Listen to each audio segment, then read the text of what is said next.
Good afternoon, everybody. Welcome back to our national and global news recap. My name is Olga, known as Anna's Press across the socials. Thank you so much for joining me. Today is a doozy. We're going to start with national news and then also global news. And of course, a lot will be about Ukraine, a lot will be about US sort of distancing ourselves, and this time a lot will be about Canada. Because today, Prime Minister Carney visited Berlin. Then he visited Kiel in Germany and also Latvia, or Riga in Latvia. And so there's some big announcements concerning NATO, how Canada is supporting the security in Europe and on the continent in Europe itself. So very good news. Also good news from Ukrainians when it comes to drones and different abilities for Ukraine to strike inside Russia. And some weird doozy statements, obviously, from President Trump. So we're going to discuss all of it. Your newsletter is already in your inbox. So if you're not subscribed, what you doing? If you go to honestnetwork.com, or actually there's links in the description of this episode everywhere, just get your free daily newsletter. There is no paywall, there's nothing. And if you're watching on YouTube, please like it and subscribe. Okay? So more people can get this recommended by their algorithms. And here are some of our favorites. Hi, Michael. Good afternoon. Good afternoon. Hi, Claude. Hello. Hello. Thank you so much for joining. So first thing that we didn't even wake up to, because we heard it before we went to bed, at least for me, was the global mail disruption. So what did happen? Trump obviously imposed tariffs. Then he did the TACO back and forth, and ultimately he eliminated de minimis rule, which essentially allowed small businesses, but also businesses like Timo and Amazon even, to ship products that, if products were not worth more than $800, to ship them tariff-free or customs-free. Essentially, this just sped up the delivery of goods. Like, for instance, you would be shopping on Alibaba or Timo, and you get something for $1 or $2, and you get it within, days or maybe weeks. But now with this rule gone, everything has to be taxed. And so the post offices in all the countries around the world said, look, first of all, we don't even have the system. Second, we have to pre-charge the sender all the tariffs, right? And we don't even know what those tariffs are. And we also know that Trump is going back and forth on them. So for that, we need to spend money on creating the system, on hiring the employees who will take care of this. Let me dismiss a call. Anyway, so all of this, they don't want to be part of it, right? Because also this can change anytime. And so the Trump administration's elimination of U.S. de minimis exemption for imports has triggered worldwide shipping chaos. Postal services in countries including UK, Japan, Australia, France, Germany, Italy, Spain, Latvia, India, Thailand, South Korea, Singapore, and New Zealand, and more at this point, have suspended or restricted shipments to the U.S. Now, there are some good news. If you're shipping something from the UK, some disruptions are short-lived. The UK expects only a few days of a brief pause as they figure out what those tariffs are. Certainly, Starmer's government and administration tries to smooth Trump as much as possible.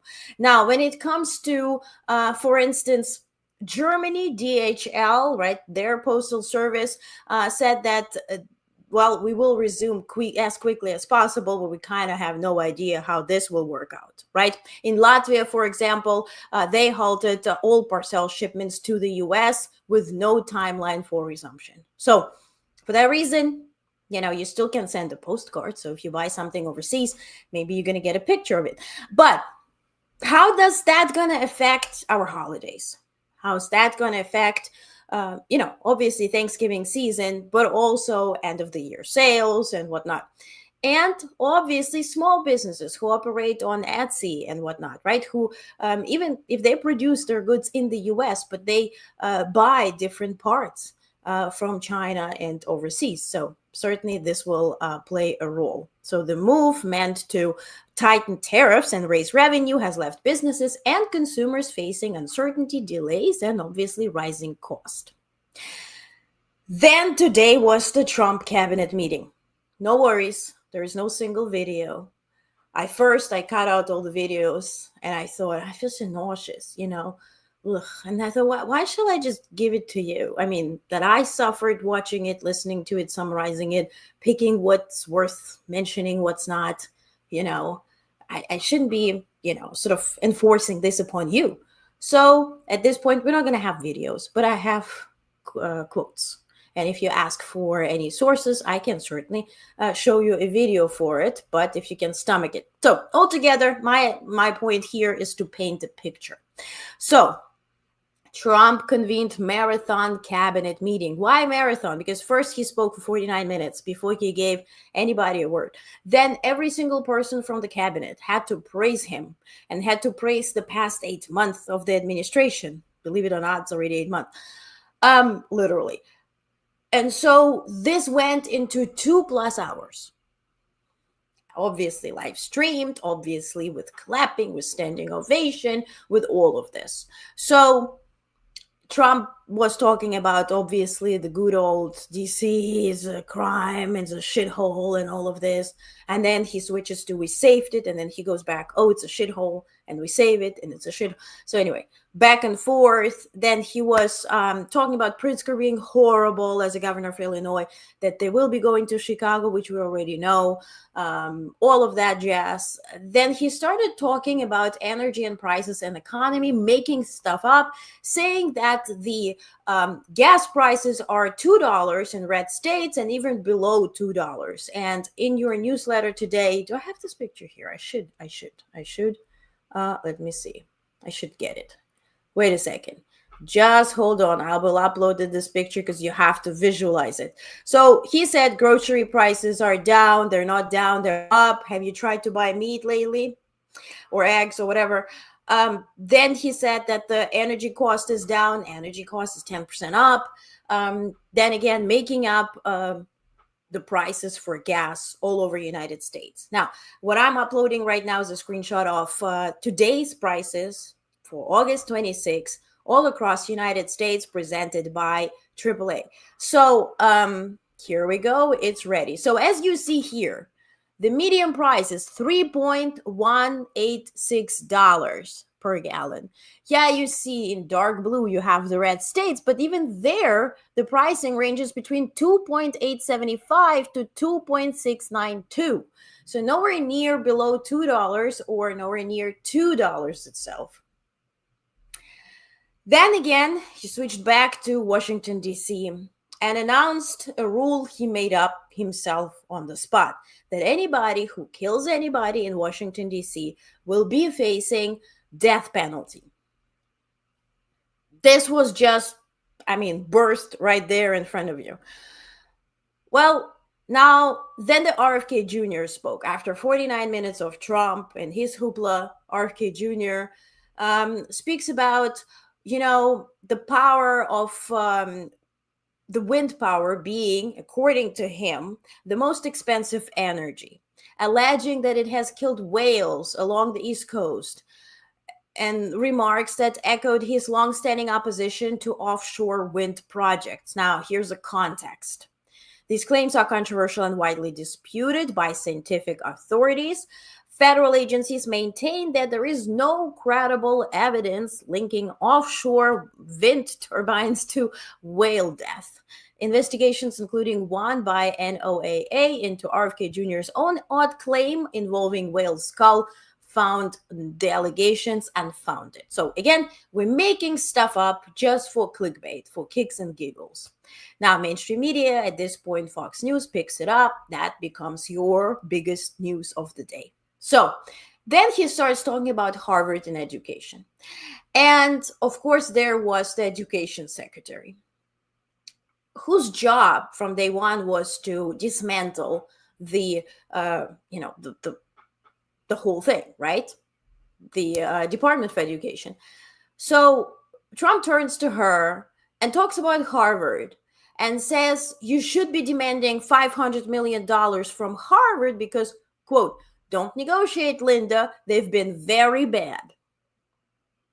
And Linda says, oh, yeah, not a cent less, 500 million from. So it's essential. In any normal world or scenario, under any normal circumstances, this would have been the news of the day. The president is openly talking about extorting a public institution, but not today. Today is just no news at all. So then there was more cabinet praise and political messages. Everybody, I mean, like our Secretary of Homeland Security started talking. No, I'm right, Christine. So saying, well, I'm so grateful for the chance to work for you, and I'm so grateful every day that I wake up and blah blah blah. All of this, right? So everybody went on by praise to praise him. Scott Bessent, our Secretary of Treasury, said that Trump had, quote, brought us back from the edge and restored confidence in government, which is questionable. Then the Secretary of Labor said the Republicans would own Labor Day again as, quote, the party of American workers. Well, the party chose a leader who deports workers.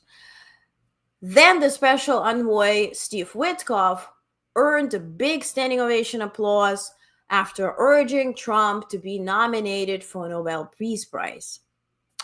And Trump then ultimately praised Secretary of State Rubio, saying that he was born for this job. And the question is, which job exactly? Because at this point, he is Secretary of State. He also oversees USAID, the USAID, which is to be dismantled or whatever. He's also National Security Advisor. So which job was he really born into? And then the shocker of the day, which is not really a shocker. On Ukraine, Trump says, quote, Zelensky is not exactly innocent either. It takes two people to tango. Then he adds that US could consider imposing sanctions and tariffs on Ukraine, not only on Russia. Quote, I'm sure that Ukraine thought they were gonna win. You're gonna beat somebody that's 15 times your size. Biden shouldn't have let that happen. Now, context. Since Trump returned into office, he has not imposed a single sanction or a tariff on Russia. Meanwhile, in April, he did impose 10% tariff on the goods from Ukraine and 25% tariff on steel and aluminum from Ukraine. Ukraine, that is under invasion from a brutal aggressor and murderer, Russia. And Zelensky, neither Ukrainians were willing to fight the neighbor that is indeed 15 times bigger, until the neighbor came to kill them. And Ukrainians are on defense. Okay, so let's not even get into it. It's just so stupid that I don't even know how to describe this.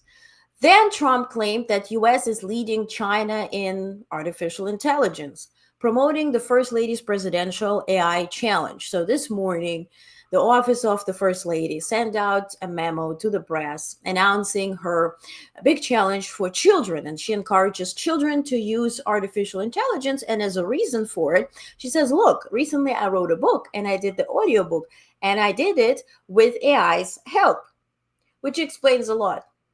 I think she could also mention that letter to Putin that certainly was written by ChatGPT. But now artificial intelligence is good, even though she actually did the most to pass the bill that prohibited AI usage, and creating videos that depict real people without their consent. Okay. Now, RFK Jr. also spoke about lowering drug prices. At that point, Trump said, yeah, we're lowering them by 1,500%. So they're going to pay us double to take the drugs. I mean, it makes absolutely no sense.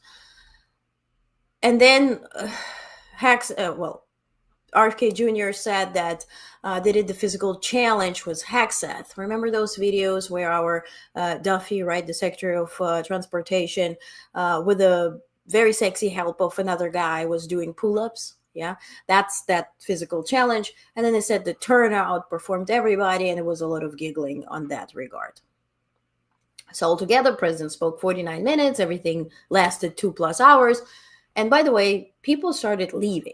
So once they entered the hour number 2, 5 people already started leaving. Trump kept speaking, and he really, really loves being on camera, which makes me so regretful about all of us not giving him reality show. Just that could have solved everything, right? On time. Now that's already out of the window.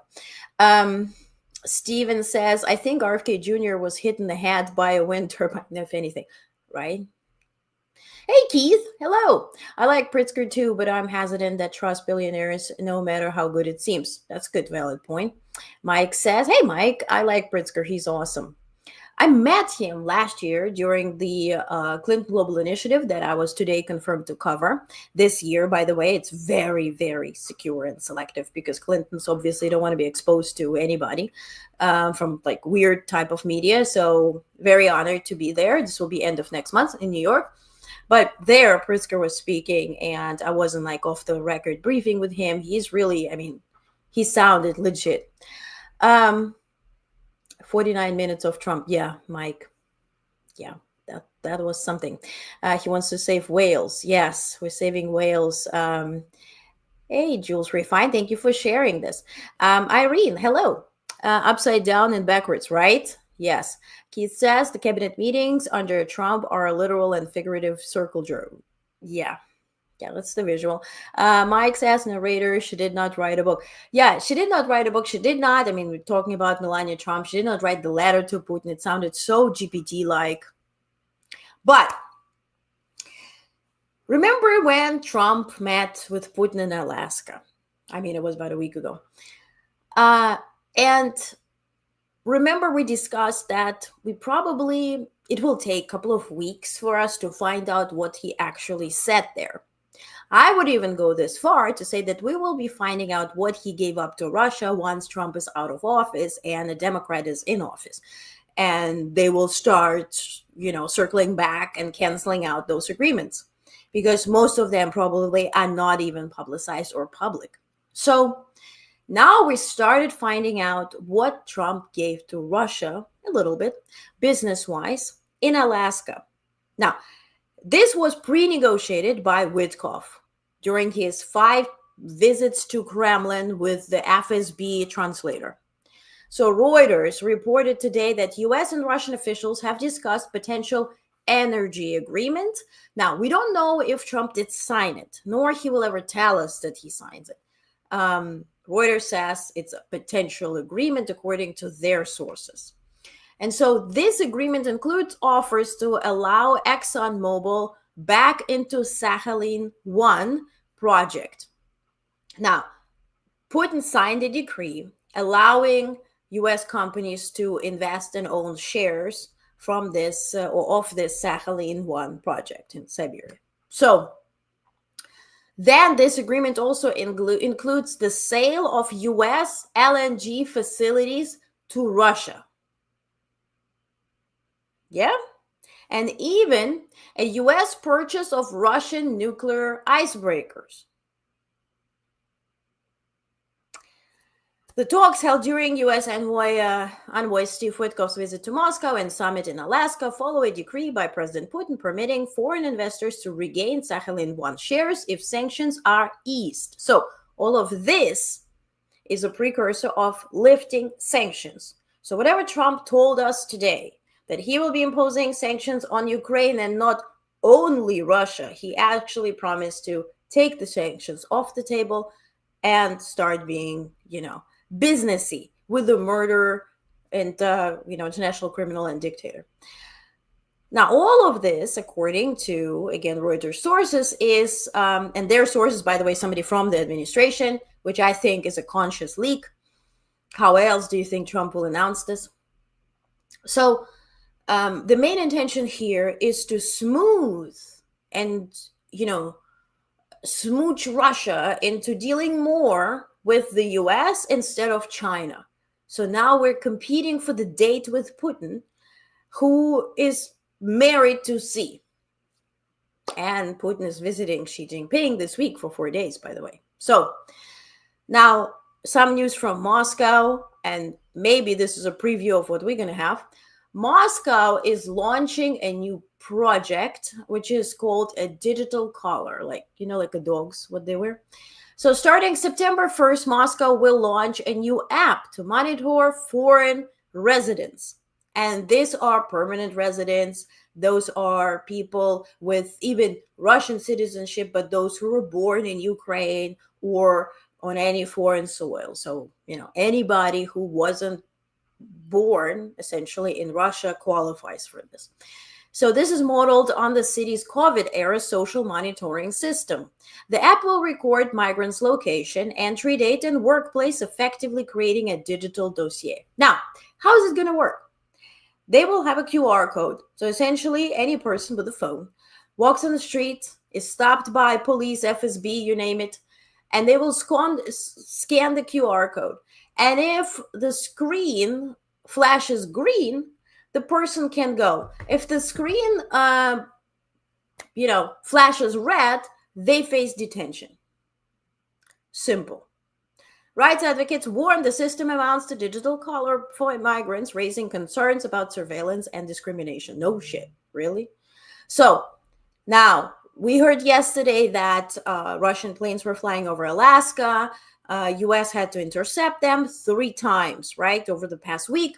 Now, Germany scrambled their jets to intercept a Russian spy plane over the Baltics and Baltic Sea. So Germany dispatched 2 Eurofighter jets from Lage Air Base to intercept Russian Il-20M plane flying over the Baltic Sea without prior notification. The aircraft remained in international airspace, but according to German Air Force, this marks the 10th such incident since the start of this year, underscoring heightened tensions in the region. So again, question is NATO going to do something?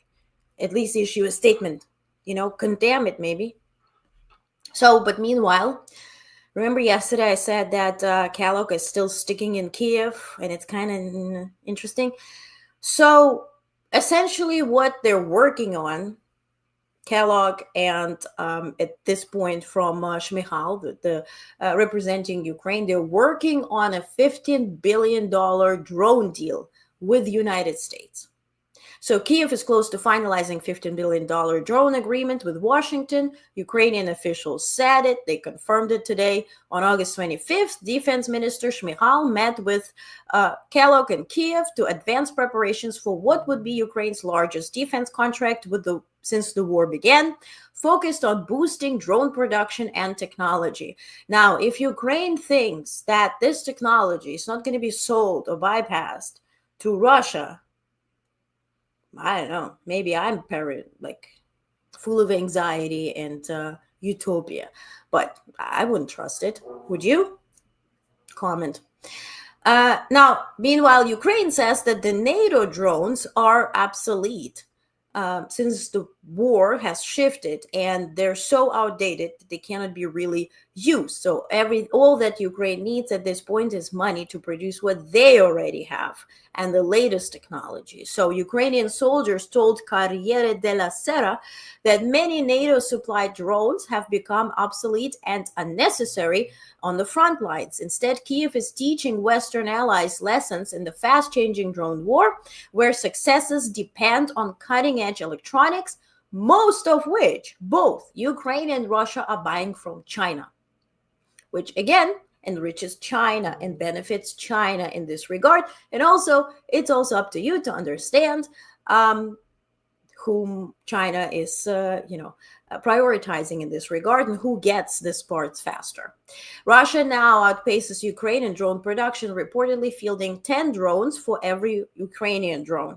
New Russian fiber optic UAVs can fly over 25 kilometers compared to Ukraine's 15 kilometers range, highlighting Moscow's edge in scale and technology. That's why the report by New York Times came out yesterday saying that this new middle-class elite is being built up in Russia that is very pro-war, because these young boys, essentially, they're 16, they go and work in those factories producing Shahed drones, producing any type of UAVs, and, certainly boosting their income and economic, state of affairs. So at this point, Russians are interested to keep this afloat. And so Ukraine is asking for financial support to buy the best commercial electronics to keep pace. Now, Mike says, no, you wouldn't trust it. I wouldn't trust it either.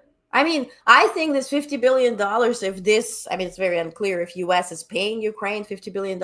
I think this would come from Russia, from some sovereign fund. Remember Dmitriev, who I posted it on Blue Sky. I'm not sure if I posted it elsewhere, but Dmitriev, who was born in Kiev, but obviously is part of Kremlin's, delegation that met with Witkoff, ultimately with Trump in Alaska. He reposts videos of Trump laughing at him. And one of those was where Trump is praising Putin for that picture that he sent him, the sexy picture from Alaska. And he says, oh, wait, there will be so much more, and smiley face. So they know which buttons to push. They do it very successfully. It doesn't cost them much. I mean, all you got to ship a picture. And yeah, and this is the people. I mean, Dmitriev is head of sovereign fund of Russia. Those are the people that would be paying for things.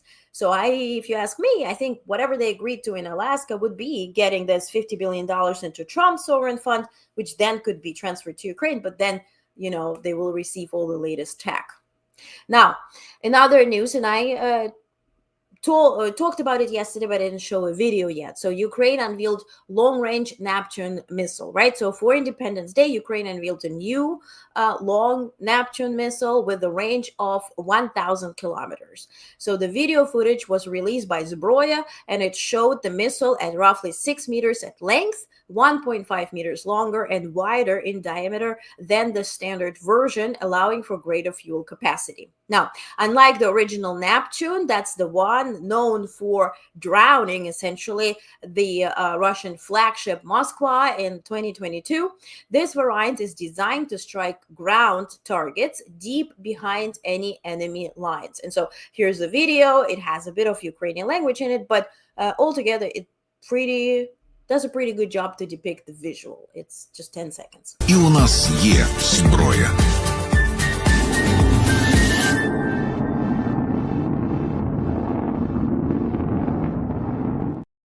So all he said in Ukrainian is we actually also have ammunition. So now to Canada.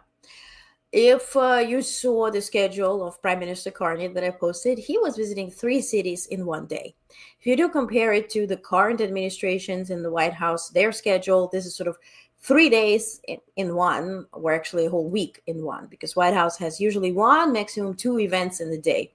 So Prime Minister Carney first visited Berlin, then Kiel, and then Latvia. But I want to start with Latvia first, because that's the biggest news. So Prime Minister visited Riga, right, Latvia today, reaffirming Canada's commitment to NATO and announcing a 3-year extension of the operation called Reassurance.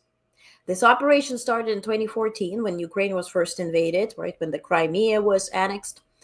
And it accounts altogether 3,000 personnel, which 2,000 from them are Canadian troops. And so 2,000 are Canadian troops, 1,000 are the troops from 14 allies. Now, by 2026, Canada will expand its deployment to 2,200 troops, reinforcing NATO's eastern flank. Carney and Latvian Prime Minister Evika Silina stressed the importance of deterring Russian aggression, securing just peace in Ukraine, and linking strong defense with economic growth, with new investments pushing Canada to NATO's 2% GDP, right, defense spending target this year. Ottawa is signaling its long-term commitment to European security. And altogether, if you listen to any European news, they're very ecstatic, literally, for somebody from this side of the pond being reliable, being willing, being upfront with, ensuring security in Europe. And certainly, we do know that Putin is not stopping in Ukraine. So this is very essential. Now, I do have a statement from Prime Minister Carney, so let's watch. Today, that force, that multinational battle group, and the Prime Minister and I discussed the modalities of this earlier, that group has grown to over 3,500 soldiers from 14 different nations under Canadian leadership. Over 2,000 of those brave women and men are Canadians. It's Canada's largest current contribution to the NATO alliance. And when we look at the current situation, and we discussed this, and I mentioned this when I was in Kyiv a few days ago, we look back at the differences from the years leading up to Latvia's reclaiming of independence. If you recall, the peace efforts of disarmament efforts, I guess I should say, of President Reagan, his slogan at the time was trust but verify. Trust but verify the actions of Gorbachev. Well, Vladimir Putin is not Mikhail Gorbachev. He seeks darkness, not glasnost. He seeks empire, not perestroika. We can't trust but verify with Putin. As we think about the process through the coalition of the willing, we must deter and fortify. And that is the way that we can provide true reassurance. So to that end, it's my honor. I'm very proud, along with David McGuinty, our Canada's Minister of National Defence, to announce that Canada will extend Operation Reassurance, our leadership of that, our commitment here on the ground will extend for 3 more years. The 3 more years is just how we do these things. We extend over 3 years. And we will, in the process, increase the brigade's capabilities here in Latvia, reinforce our collective defense, strengthen our cooperative security, and keep the NATO presence strong. I do want to take this opportunity, Prime Minister, to thank you on behalf of the women and men of the Canadian Armed Forces who are currently serving, but who've served in the past and will serve in the future. You referenced this with some humility, but the hospitality and the experience that they have had means that they do want to stay, they do return, and they are proud to have provided this support. I mean, this is a person speaks in full sentences, knows history, knows words like perestroika. I mean, thank you. Stephen, I agree with you, right? It's obvious and gross that Trump is trying to lead Ukraine into submission to the POS Putin. Absolutely. I mean, like, now we are sanctioning Ukraine, we're talking about this and that. I mean, it takes 2 to tango, all this narrative, while Ukrainians are dying and haven't done anything to cause this. So now back to Prime Minister Carney. Before that, he was in Berlin and he met with Chancellor Merz, as you see here. And together, they push forward for critical minerals action plan that they agreed on or upon at the G7 this year. Carney emphasized Canada's readiness to develop a stockpile minerals essential for defense, clean energy, and AI technologies, positioning Canada as a key partner in Germany's energy and supply chain diversification. The leaders also reaffirmed their commitment to Ukraine as part of Coalition of the Willing, which you just heard Prime Minister Carney say, and stressing the need to credible security guarantees and ongoing US-EU-Canada coordination.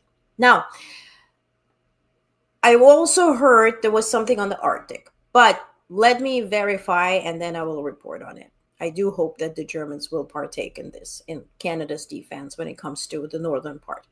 Now, some national news. FEMA employees sent a big letter to the Congress and they called it Katrina Declaration. So more than 180 current and former FEMA employees have signed a blistering letter to Congress warning that Trump administration's sweeping overhaul has left disaster relief agency weakened and unable to respond effectively to emergencies.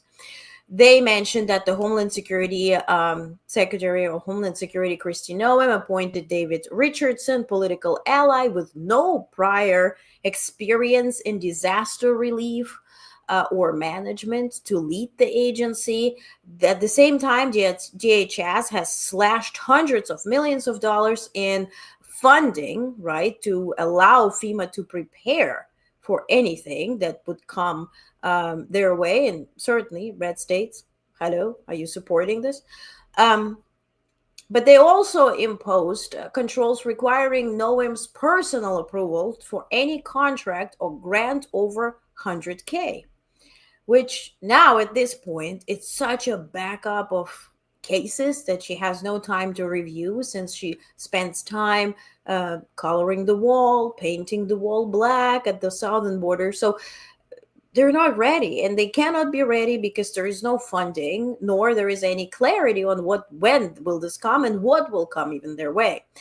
So essentially, they called it Katrina Declaration, comparing FEMA's current state to the failures during Hurricane Katrina in 2005, warning Congress that without urgent action, history risks repeating itself. I mean, that's just a logical, you know, take on whatever is happening right now. Keith says Republicans' response to that letter will be a shrug. Right? That's what I think too. I was about to say, if they could be swayed, the budget bill wouldn't have passed. Right? And this was one of the biggest takeaway alongside Medicaid cuts, from this big ugly bill. Right? So how do you pronounce this? Haboob, right? Storms Phoenix, and so a towering wall of dust. It's called a haboob. That's what it is. Swept Phoenix Monday night, plunging the city into near zero visibility before powerful thunderstorms struck. The storms brought 70 miles per hour wind gusts that shredded a connection bridge at Sky Harbor Airport, knocked out power, toppled trees, and flooded roadways. More severe weather is possible today and Wednesday. Now, this video, it's just 8 seconds long, but it really shows you the pictures. Was posted by Tim Delaney on X, and he titled it, he said, let me show the video. I think it has no sound. He titled it, View from My Office. Oh, wrong. Here we go. View from my office for today's exciting haboob. And again, this was Tim Delaney in his post on X, and I linked his account and this video in our newsletter. So now, as to some quick news, some national quick news, some global quick news. The F-35 deal, right? The Pentagon and contractor Pratt & Whitney reached $2.88 billion agreement for 141 new F-35 engines, or F-135 engines for the F-35 program, averaging about $20.4 million per engine. Now, as to National Guard expansion, Trump ordered the creation of specialized Guard units in Washington, D.C. and all 50 states, expanding the Guard's role in law enforcement. Also, the administration enlisted 2 more federal agencies to investigate whether local authorities are enforcing safety rules for housing and transportation. As to crime dispute, House Republicans are they have opened an inquiry into Washington, D.C. crime statistics. Trump wants them to be really bad and then really good since he intervened. None of this resembles the reality, so they're working on producing whatever would fit Trump's narrative. And a federal judge in Maine said the government could strip Medicaid funding from one of the state's largest abortion providers. So now green-lighting Trump's agenda again. Now, some quick news as to, global quick news. Australia accused Tehran, Iran, of directing 2 anti-Semitic arson attacks last year and announced it is severing diplomatic ties with Iran. So they're calling all the diplomats to leave Iran because they see provocation inside Australia. Now, as to U.S.-India tariff clash, it came out that during this negotiation with India, Trump, in fact, called Prime Minister Modi of India 4 times, and Modi did not pick up the phone 4 times. As to defense stakes, Howard Lutnick says the administration is considering taking equity stakes in U.S. defense companies. And he was sort of grilled by a British reporter today on the news about charging Intel 10% to even exist in the United States and how this is connected to socialism or anything, right? Take a look.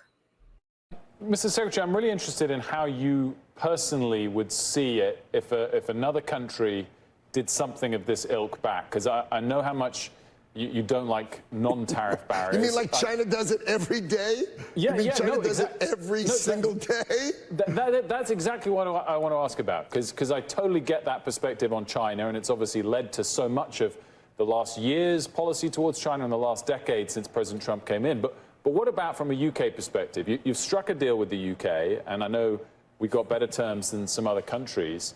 And I know you're against, for example, the digital sales tax, and there's still discussions going on there, and that's seen as a non-tariff barrier. What if the UK started to take stakes in domestic companies that kind of act as a China-like approach to this? No, but does that count as a non-tariff barrier? I mean, you're not really thinking about the fact that the UK government nationalized British steel a couple of months ago? Yeah. I mean, really? No, so I mean, look. No, but I'm genuinely asking about that. Do we get punished for that now? Do we deserve to be? No, you don't get punished for it, because what they did is, what happened is a Chinese company bought British steel, put British steel out of business, and was just importing, subsidized Chinese steel.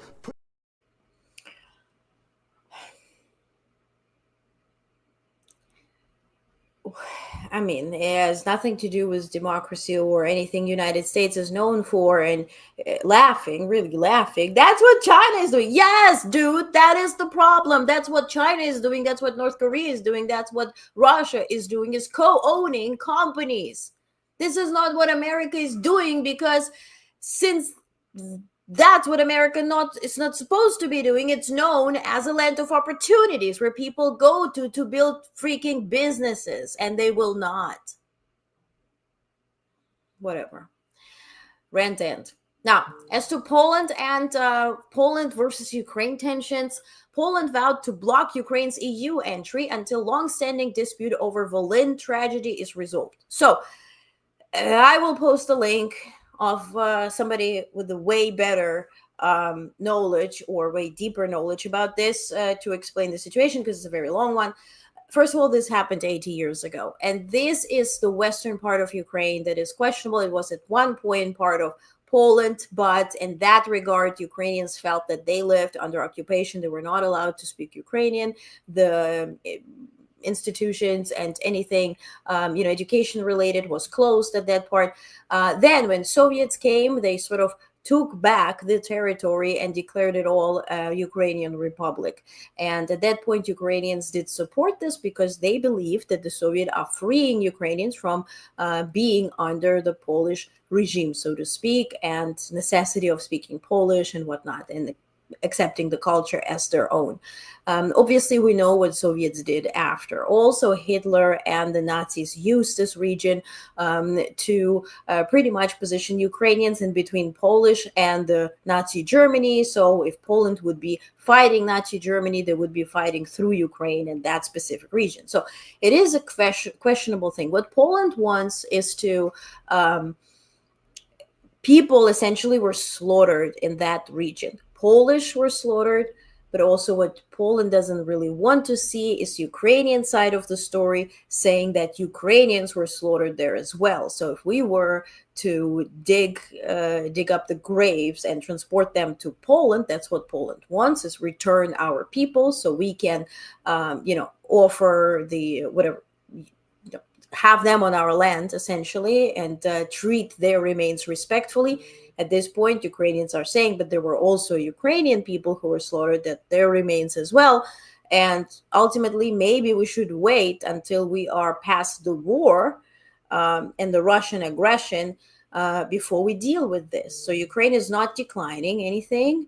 They're not saying that they will not do it. They will say it's just not appropriate timing, because if anything, this type of debacle at this point in debate will only aid one person, and this is Vladimir Putin, because you are splitting two allies that are both, one is current victim of Russia and one is potential victim. But I will post links to videos that do a way better job explaining what this situation is about. Now, as to Hungary and Ukraine, obviously, Hungary is very much pissed that Ukraine has bombed their gas pipeline, Druzhba, right, where they receive through Ukraine, they receive Russian gas, right? And so as a response, they want to cut electricity imports into Ukraine, which account for 40% of all energy imports into Ukraine. But then they joke that the Ukrainian children should not be punished for comedian Zelensky's policies. I mean, he has been a war president for the past 3 years. Maybe you should be remembering that part. Um, or refer to Trump as a reality star, reality show star, right? Since you go by the past. Now, as to German politics, remember they had the election and Chancellor Merz won, but he had to build coalitions. At this point, by 26, well, with 26% vote, um, but the other party starts with 25 and lower. The AfD, the pro-Russian party, is leading in Germany at this moment, riding on mainly anti-immigration sentiment fueled in part by Russia's manipulation of migrant flows. And they did manipulate it with Syria and with certainly sponsoring and aiding Assad regime to cause this influx of migrants that were escaping bombings and war, and they went into Europe. So yes, Russia certainly does play a role there. Now, speaking of horse-face Lavrov, he was on U.S. television. He seems to be every week, multiple times on U.S. television. My honest question is, are we benefiting horses? What is he doing on our goddamn television? But there he again said that there will be no talks with Putin and Zelensky for now, demanding Ukraine to cede Donbass region, drop NATO plans, and expel Western troops. As far as we're concerned, there is no Western troops at this point, but there are North Korean and Chinese troops on Russia's behalf in Ukraine. So now, as to Ukraine, the Minister Alexander Commission said Ukraine could triple weapons output immediately if Europe would fund it, right, through contracts like manufacturing freedom that are modeled already by Denmark, Norway, and Germany. And one nice picture I wanted to show you is that in solidarity on Ukrainian Independence Day, Niagara Falls were lit up in Ukrainian flag colors. Look how beautiful this looks. So cool. And then I saw somebody from Ukraine posting a picture of the sky in Ukraine, which, look at this, resembles Ukrainian map. And they said, look, Crimea is attached. The lower part is the lower, half island is the Crimea. So a very cute sign. They said, if that's not God's sign, then we don't know what it is. But certainly a very cool thing to see. Meanwhile, as to Trump, the Labor Department is posting this. It's a video where people were clapping to the flag and Trump's picture on top of the federal building. Also, Trump sent this set of photos to Azerbaijan, or as he calls it, Azerbaijan, leader Aliyev, saying that you are a great leader, and then using the opportunity to give him his autograph, learning from Putin in high speeds. Now, in Russia, a programmer who worked for Yandex, the search engine in Russia, Sergei Irin, was sentenced to 15 years in colony in high maximum security prison and fined 5 million rubles for what? For sending $500 to Come Back Alive, which is a Ukrainian nonprofit mission to return, to encourage Russians to surrender so they can be returned home alive and not in bags. And so for that, he was sentenced. Now, it's interesting that he was detained for extensive time. He says he was tortured by stun gun during the detention. Very believable. And also, he showed up to the hearing with a note, and he was holding a note that said Putin huilo, which is, Putin is a head. Right. So very well-known phrase for Ukrainians since the soccer championship, but essentially it's very much used to now as well. Now, EU is moving slowly to the 19th package of sanctions against Russia, but they're so mellow, right? That's why the critics and analysts are saying that EU is, running out of effective measures. They are imposing sanctions on shadow fleet, right? The ships that are transporting Russian goods, right, and aiding their trade under wrong flags or false flags. But they say that without secondary sanctions on Russian buyers, right, that essentially would hurt Washington more than Brussels, this would be ineffective. So they are saying, the critics of this sanction package are saying that this is not enough. Do secondary sanctions, such as Trump proposed and never did. But ultimately, if you impose sanctions on those countries, like let's say India is buying a lot, 46% of their oil comes from Russia, you impose sanctions on Indian products, so your buyers in your country will be paying more, right? So you're kind of punishing yourself, but that would cause, Russia to think at least twice before they continue. Now, what we need to say is that European Union still continues to buy Russian raw materials and goods, blunting the impacts of sanctions. This is just a fact. Now, and lastly, Ukraine is finally easing border rules for young men. So until now, men from 18 to 60 years old had an issue leaving Ukraine, right? So this was prohibited. So starting today, on August 26, Ukraine cabinet revised border restrictions for men aged 18 to 22. Now, you're not serving, you're not going to war, you're not being deployed until you're 25, right, in Ukraine. So, but for now, 18 to 22 will be able to leave the country and come back.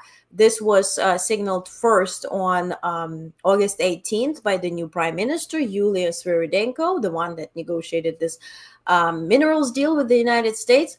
And so ultimately, this will permit younger men to cross the border under new rules. They still will have to be detailed, but that has been announced today. That's it. Boom. We got through it pretty fast, below 1 hour, which is always my goal. Let's read some comments. Mike says, yes, they need to remember the last 3 years. Zelensky is no longer a comedian. He's a wartime president, right? And we don't really refer to Ronald Reagan as an actor, right? So Keith says, it's wild how many recent elections globally are using anti-immigrant sentiment as a strategy. Right. And it's always, I always say that the United States sets an example, right? Think about in US, there was a McDonald's, and then all around the world, people were celebrating and cheering when the first McDonald's was opened. I was one of those idiots in Ukraine, and then first was Moscow and Ukraine. They were standing in line, they were carrying the Big Mac home and eating with the entire family. It was cold and disgusting at that point, but this was a big trend. Think about Hollywood. Think about, entrepreneurship and making this cool, and making also, single life and independence cool, right? Through all of this series and movies and all of this, you meaning us all here, we produce trends. And so this, we produce good trends and bad trends, and the ugly ones too. And so politically, they see that people did respond to this message here. So they're trying it everywhere. And don't forget that the messages in the United States are heavily scripted by Russian regime that has, their hands into every single wrongdoing that is happening all around the world. Think about, I posted yesterday, right, about Kim Jong-un being a son of a guy who was born in the USSR, right, to a father who was part of World War II. And Russia's influence in Korean War, and how they aided North Korea, and how they still are aiding North Korea, and through the communism, right? How they affected Asia, but also how did they affect Africa? How they affected Latin America? There's so much, and so many FSB agents planted everywhere. So all those narratives and all those trends that are produced by America, or maybe PR'd through our marketing and our genius in being loud and flashy and very dominant, right? And news cycles and in media altogether, Russia is using it. And we see the results. And so those messages are just underscored.